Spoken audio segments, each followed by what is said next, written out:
Ah, vous voilà enfin.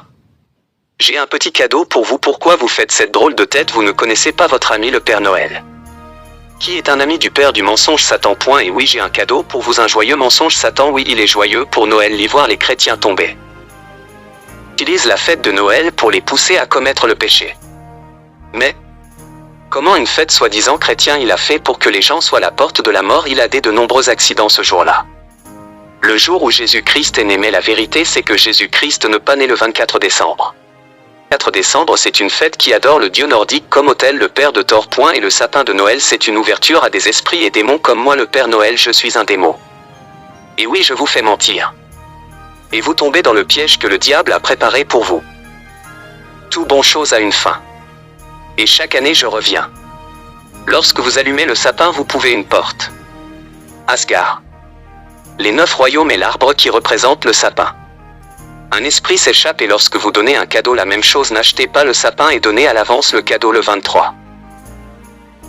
Dis la vérité une bonne fois pour toutes, ne dis pas le Père Noël si tu es méchant, il te donnera pas des cadeaux sur la liste des enfants méchants, mais vous en agissant de cette sorte, vous êtes vous aussi inscrire dans le livre des méchants et non dans le livre de vie en mentir à votre enfant.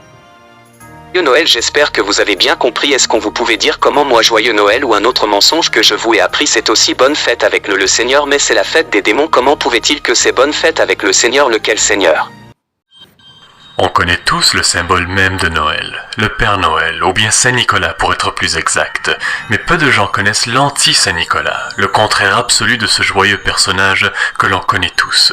Je veux bien parler ici du Krampus. Aussi connu sous le nom de diable de Noël et assez souvent comparé au père fouettard du folklore français, le Krampus était une créature tout droit sortie des pires cauchemars des enfants pour punir ceux qui n'étaient pas assez sages durant l'année. Contrairement au Père Noël, qui était là pour donner et semer la joie dans le cœur des autres, le Krampus prenait et punissait ceux qu'il jugeait indignes. L'origine de la créature en question est assez floue, mais on date son apparition aux traditions alpines pré-chrétiennes. Maintenant, la légende est encore plus connue dans les régions de la Bavière, de l'Autriche et de la Hongrie, où la tradition entourant le Krampus est encore entretenue jusqu'à aujourd'hui. Le nom Krampus est un dérivé du mot allemand Krampen, qui peut être traduit en français par griffe. Il est normalement décrit comme étant une grande créature recouverte d'une épaisse fourrure noire comme le charbon. Il a 2 cornes de bouc et de longues griffes acérées qu'il utilise pour attraper les enfants. Le bas de son corps ressemble à celui d'une chèvre ou d'un satyre avec 2 énormes sabots.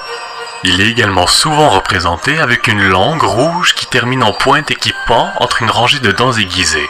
C'est là qu'on se rend compte vraiment de la grande disparité entre le bonhomme joyeux à barbe blanche qui symbolise la joie du temps des fêtes, et puis ça. Enfin bref, selon la légende, le Krampus arrive dans les villes la veille du 6 décembre, qui est la journée dédiée à Saint-Nicolas, le Nikolaustag.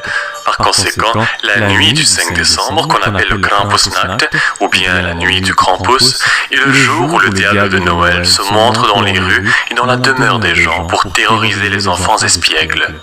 Cette tradition est encore au cœur de plusieurs pays européens aujourd'hui. On peut encore voir en Autriche, en Allemagne et en Hongrie des hommes se déguisant en Krampus le 5 et le 6 décembre et envahir les rues pour faire peur aux gens. Il y a également des festivals, des parades et des événements dédiés entièrement au Krampus, où tous peuvent se réunir pour célébrer cette tradition ancestrale. Alors voilà, une vidéo assez courte aujourd'hui, mais je